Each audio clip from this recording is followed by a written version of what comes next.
Hey guys, it's Sarah. I'm going to take a look at Reading Wonders today for my vendor fair. I know I've talked a lot about Reading Wonders throughout our program, but I haven't yet focused on the small group guided reading instruction that they provide, as well as the different leveled readers and the resources that they give to hit all areas of reading instruction and intervention. So we're going to take a look at this tab right here, which is our small group differentiated instruction. And this is what I really focus on using during my guided reading groups. So when I click on this tab, you'll notice that there are 4 different options for levels of groups. So we have our approaching level, our on level, our beyond level, and then of course our English language learner. This is a really cool resource to have in a series like this. The text that is for ELL doesn't necessarily mean that it is the lowest lexile, but it does provide additional supports in language and vocabulary development that students at that level will need. But before we talk about any of the interventions, I kind of wanted to show you what they provide for the small group lessons. So I'm going to take a look at the on level. This was a nonfiction text called Saving San Francisco Bay. So when I click on that, the program provides a lot of different resources and information here. So the first thing we're going to take a look at is the actual text itself. The really cool thing about the text is that students have an online version. They also have the hard copy in class. In 4th grade, they're not pros at reading nonfiction text or fiction text on the online just yet. So having that hard copy of the text is really important to help them have something that's going to help them read it the best. But it does provide an online component which has some really cool features of it. So this is the same look that the leveled readers that we have in class look as well. And you'll see down here it also has a paired text that goes along with our essential question and this text as well. So taking a look at the inside, it has a table of contents. Even the fictional texts have a table of contents, which is a great resource to have. Talks about the skills and the vocabulary for that week. So in comprehension this week, we're working on summarizing and main idea and key details. We're working on those context clues all the time with vocabulary. Here are the words that we focused on, and then the content as well. So it talks about what content is, and we have that life science. So when we look at the actual story, this is our first chapter of it. The great thing about this is that when I assign this resource to students online, you'll see that it has this little speaker version. Now, students can obviously read this independently or with a partner, but they can also listen to it another time on here. So I'm just going to show you that real quick so you can see. Oh, just kidding, my volume is off. But when they Chapter 1. oh, just kidding. Something must be done. In December 1960, Okay, so that's just kind of a sample of what they can do. So they have that where they can listen to it in addition, which I really like that feature a lot of this program. Because especially in lower groups, they definitely need that reinforced reading because a lot of times they're mispronouncing words and they're not identifying words correctly.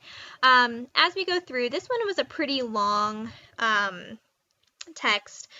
So when we worked on it in class, we only worked really hard on one chapter. There were 3 different chapters. But the great thing about the text is that it has additional vocabulary in there that you can see bolded here. So we have estuary and species, and those are important words that are going to be those tier 2 or tier 3 words for students. But it also works within the text our vocabulary for the week. So for example, here it says wildlife flourished in this part of San Francisco Bay. Flourished is one of our vocabulary words this week. So when we're working on this text, a lot of times the students, they know that when they find a vocab word, they raise their hand and we talk about how it's used, the meaning of it, and how, if we don't know what it means, what clues we can use for that. Same with our extra vocabulary. So for example, estuary. This one had a great context clue because it gave the definition right next to it, that students were able to take a look at. Well, estuary is a brand new word for all of them, but how can we make meaning of that? So this one provided a definition for that. Here we have species. It kind of gives some examples of things that will have different species. So we're practicing really hard those context clues, which right now they're struggling with. At the end of the text, and now again, we only worked on the first chapter for this version because it was a long text this week, and realistically, time-wise, we don't have enough time to do everything. But at the end, it does have this kind of respond to reading section. So as we're working on it, not only I'll show you the different prompts and questions that we're working with, but students can also respond to reading on their own, or we might take a look at these questions at the end of a text. So here's our graphic organizer that they are very familiar with at this point. It has different questions that touch base on different aspects that we're working on this week. So it touches base on that narrative nonfiction genre, has a question about that, has a question about main idea and detail, sentence clues, and then also, of course, it includes that writing component as well. The really interesting thing about these leveled readers is that it does provide a paired text. Unfortunately, from time constraints, we don't generally get to this, but you'll see that it's another nonfiction text. It's not a narrative nonfiction. It is an expository text. But the topic of it goes with that, again, that estuary that they were talking about in the story, and it gives a little bit more background information, including charts and pictures, those text features that we're really working on identifying.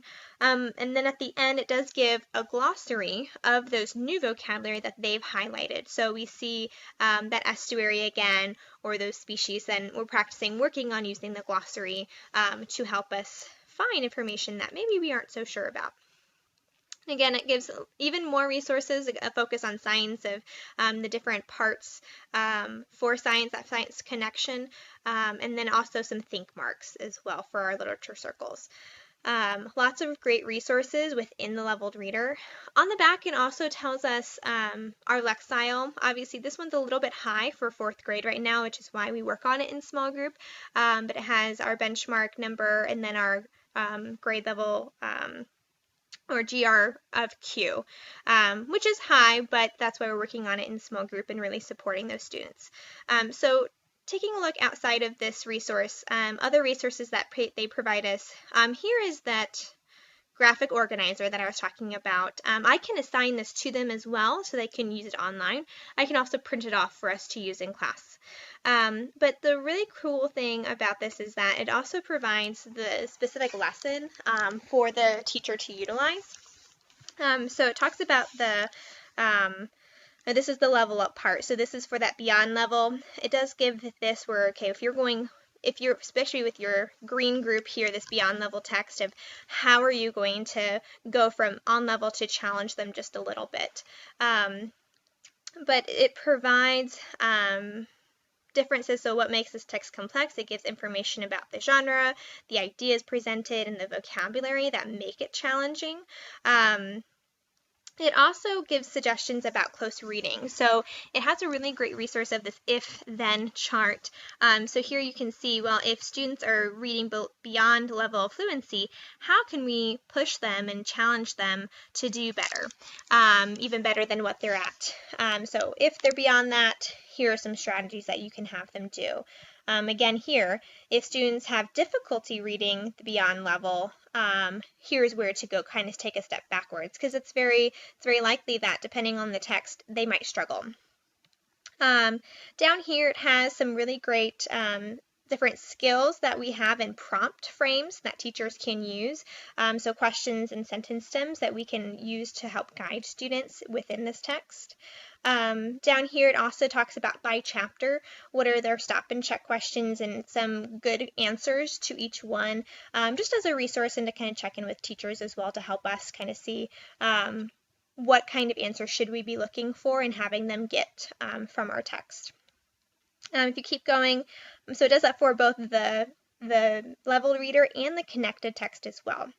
At the bottom, it does also have different graphic organizers. So they want students to be taking notes as they read, just like every good reader should be doing. And so it has a graphic organizer for that. It also has a great resource for writing about reading. So we're really working hard on finding that text evidence and using page numbers. And so it kind of helps them set it up in a way that's user friendly. So it has our question here and what is that text evidence that we're using to answer that question, which is really big in Common Core. So outside of that, it also has the same thing for on level. So you'll see that here. Where it does kind of the same kind of things where we have our answer key. It doesn't go as in depth as the previous one, but it does talk about what skills you should be working on in each chapter. It also gives an answer key as well as a resource. Beyond just comprehension though, you'll notice if I go back to here and I click on my on level, actually if I go to my approaching level, you'll see that there's a whole lot of interventions that are provided for our students. So the approaching level has the same kind of resources. You'll notice that it's an orange book now instead of blue or green. And it has a leveled reader card again, but for that orange group.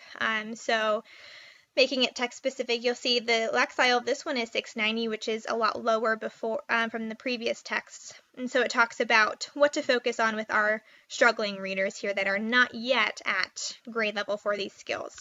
But in addition to that, it also has these tier 2 interventions for vocabulary. And then here we have this in identifying important details, which is a skill we're working on. So we're reviewing vocabulary. Not only they have a worksheet here that they can work on. We can work on together to strengthen our vocabulary skills. There's also a game that there's lots of games for vocabulary that I can push out to students that they can work on.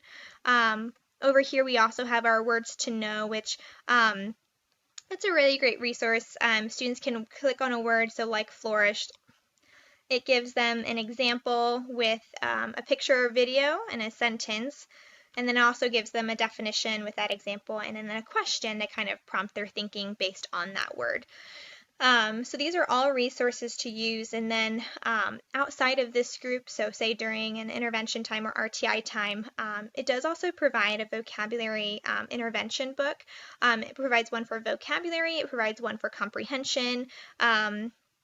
And I think there's also one for fluency, where teachers can use this as a resource that is below grade level, where students can work on words that might be at a 3rd grade level that they need that practice of kind of rebuilding up.